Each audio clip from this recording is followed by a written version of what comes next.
चला? आप इसी शो में बात करके गए थे कि हम जीतेंगे, हमने पूरा लेफ्ट बदल डाला है, पूरे घर के बदल डाले, लेकिन फिर भी नतीजा नहीं बदला साहब। नहीं देखिए, ऐसा है, लेफ्ट है और रहेगा।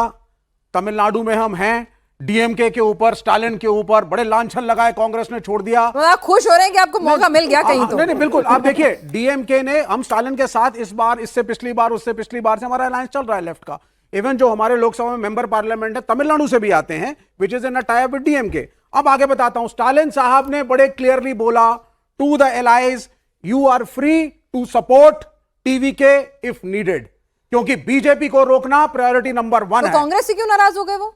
मतलब आप सपोर्ट करें तो ठीक, कांग्रेस करें तो गुस्सा। हमने ये डबल स्टैंडर्ड क्यों है स्टालिन साहब के? नहीं, अब देखिए आपसे इतनी मोहब्बत, वो ठीक है, लेकिन वो आप तो इस बात को समझिए, क्योंकि टीवी के डीएमके के खिलाफ लड़कर के सत्ता में आया था, इसलिए जनता का जो मन था उसको रखते हुए डीएमके और टीवी के, they can not go together, ये एक लिमिटेशन थी, वरना वो जाते इकट्ठे, क्योंकि ये बड़ा क्लियर है। Tamil Nadu means Dravida politics, no Hindutva of BJP, whether TVK और एआईएडीएमके और डीएमके, बड़ा क्लियर है। अच्छा, आइडियोलॉजी एक है, वहां गवर्नेंस में लड़ाई हो रही है, कभी एक कभी दूसरा, पहली चीज।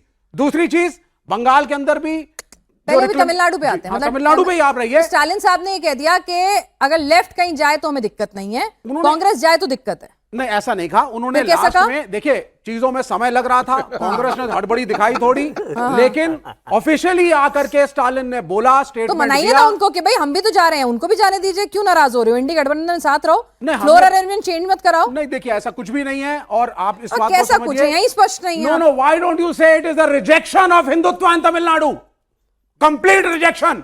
वो लोग यहाँ बैठ करके जो कहते थे कि द्रविड़ पॉलिटिक्स के पार्टियां सनातन के खिलाफ है, मैं यहाँ पर क्या डिस्कस कर रही के खिलाफ है, मैं यहाँ पर इंडी गठबंधन डिस्कस कर रही हूँ। ऐसा आप कहते रहिएगा, आपको जनता नकार देगी। सर हम टॉपिक से डाइवर्ट नहीं, विवेक जी अब तो आप मेरे साथ इतनी डिबेट कर चुके हैं, आप बहुत अच्छे से जानते हैं कि मैं घूम फिर के वहीं आ जाती हूँ जो मेरा टॉपिक होता है, मैं नहीं दाएं बाएं जाना, ठीक है ना? तो अब इसी टॉपिक पे वापस आते हैं। भाई इंडी गठबंधन, ठीक है, आपके पास एक ताकतवर दुश्मन है, ठीक है भाई, आपके ओपोनेंट है, लेट्स नॉट से दुश्मन, ओपोनेंट आपके पास है, राजनीति में एक प्रतिद्वंदी आपके सामने खड़ा हुआ है, आप सब लोग एकजुट होकर आए जी। आपने 2024 में 240 पर रथ भी थामा जी, कामयाबी के तौर पर सबने उसे देखा, अपनी पीठ थपथपाई, लेकिन अब आप देखिए वो कैसे फिजल आउट हो रहा है, और उसमें सब लोग घूम फिर के राहुल गांधी को ब्लेम कर रहे हैं कि वो मैच्योरिटी नहीं दिखा रहे हैं। ठीक है, डीएमके से आपको अलग भी होना था, आप मना सकते थे, समझा सकते थे कि भाई फिलहाल जो जनता का मत है वो उनके साथ है, अभी फिलहाल उन्हें जाने दीजिए, तरीके होते हैं जी। क्या उन्होंने राजनीतिक उतावलापन, इमेच्योरिटी दिखाई बिना डीएमके से सलाह लिए हुए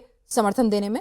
आई थिंक बहुत ही छोटा सा ये इशू है जिसको हम ब्लो अप कर रहे हैं। सर बड़ा सा इशू है। आप सुने इंडी गठबंधन का इतना पुराना पार्टनर जिसने एक रिमार्केबल परफॉर्मेंस दी है लोकसभा इलेक्शन में, आप सुनिए, वही तो कह रही हूं। केरल में हमसे लड़े, हम कम्युनिस्ट हैं, हमसे लड़े, वो जीते, हमारी सीटें नहीं आई, लेकिन हमने ईवीएम का रोना, इलेक्शन कमीशन का रोना, जो हम हारे हैं, जो रोते रहते हैं, हमने उस ब्लेम को कांग्रेस पे नहीं डाला। It was a fair election, दे वोन, कांग्रेचुलेशंस टू देम। आप आइए तमिलनाडु में, mandate against the BJP, all the 3 parties are together. आप कहां कह रही है कि इंडिया अलायंस हार गया? आप जस्ट ममता को आपने घेर करके जो हराया है, मैं ममता का विरोधी हूं, हमें हराया ज्ञानेश कुमार ने, इलेक्शन कमीशन मतलब केरल में फेयर इलेक्शन है। एक सेकंड भाई, कंफ्यूजन है, हाँ, ठीक है ना? कंफ्यूजन है। केरल में फ्री एंड फेयर इलेक्शन हुआ है, आप अपनी हार बड़े दल के साथ स्वीकार करते हैं जी, जनता का मैंडेट सराखों पर, बिल्कुल, लेकिन पश्चिम बंगाल जाते के साथ वो इलेक्शन कमीशन करप्ट हो जाता है, क्योंकि केरल के अंदर जो टॉप 2 प्लेयर्स थे, हाँ, उन्होंने इस गड़बड़ी को, ना हमने कोशिश की ना उन्होंने, लेकिन ये बीजेपी हारी हुई पार्टी है, हटा दो ज्ञानेश कुमार इलेक्शन कमीशन को, करो न्यूट्रल इलेक्शन, कल हारेंगे, बैलेट बॉक्सेस में अमित शाह जी ने पूछा इनसे, ये मैनेज इलेक्शन है, अमित शाह जी ने और ये वो आदमी बोल रहा है जो ममता बनर्जी का विरोधी है, जो तृणमूल का विरोधी है। मैं जवाब दे, मैं नहीं हूं फेवर में ममता बनर्जी के, लेकिन उसको हराया आपने नहीं है। मैडम इतनी तो सीटें नहीं बची इनकी जितना समय दे दिया आपने इनको। नहीं एक सेकंड, बस मेरे बात नहीं बता रहे ना। जेएनयू के अलावा इनका कुछ बचा है क्या? अब जेएनयू कोई राज्य बना के उसका चुनाव बचा के बेवजह करते रहेंगे, गजब बात। केरल आपका नहीं, त्रिपुरा में मैं कौन खामे खा, सीटें हैं नहीं, राज्यों में चुनाव है नहीं, कोई पूछ रहा नहीं, जीरो घूम गई, लेकिन माहौल बनाने में कोई कमी हो तो बताओ। राहुल गांधी पर इनकी ओपिनियन जानना चाह रही थी, राहुल गांधी पर ओपिनियन नहीं दी, कहां पकड़ी गई? जो चोरियां आप वहां पकड़ी नहीं गए। ये जज कब बन गए मुझे समझ में नहीं आ रहा है। सेकंड सर, आपसे जो मैंने सवाल पूछा था वो जवाब आपने दिया मैंने आपको सारे नहीं। जवाब ठीक है, नहीं दिया। राहुल गांधी ने सीधा पूछा कि Rahul Gandhi alliance, they are the biggest constituent of India Alliance with approximately 100 seats. ये छोटे मोटे मनमुटाव हैं, इंडिया अलायंस इकट्ठा है और 2029 में अच्छा रिजल्ट नहीं तोड़ पाएंगे आप इनको। है साथ के नहीं है हम, अच्छा हम साथ साथ हैं, हम हैं साथ। भाई आप जो है ठीक है, स्टेट लेवल पे उनकी अपनी राजनीति है।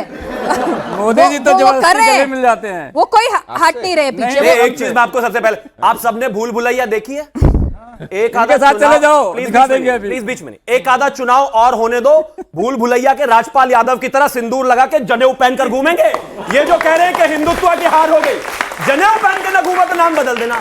अखिलेश यादव जिन्होंने अपने पूरे जीवन में मर्यादा पुरुषोत्तम भगवान श्री राम का मंदिर 500 साल बाद बनने के बाद भी दर्शन करने नहीं गए, वो भी बड़े मंगलवार की शुभकामनाएं डाल रहे हैं ट्विटर पर आज तक। जीवन भर जिन्होंने गाली दी है। रुकिए जरा, अब आगे आता हूं।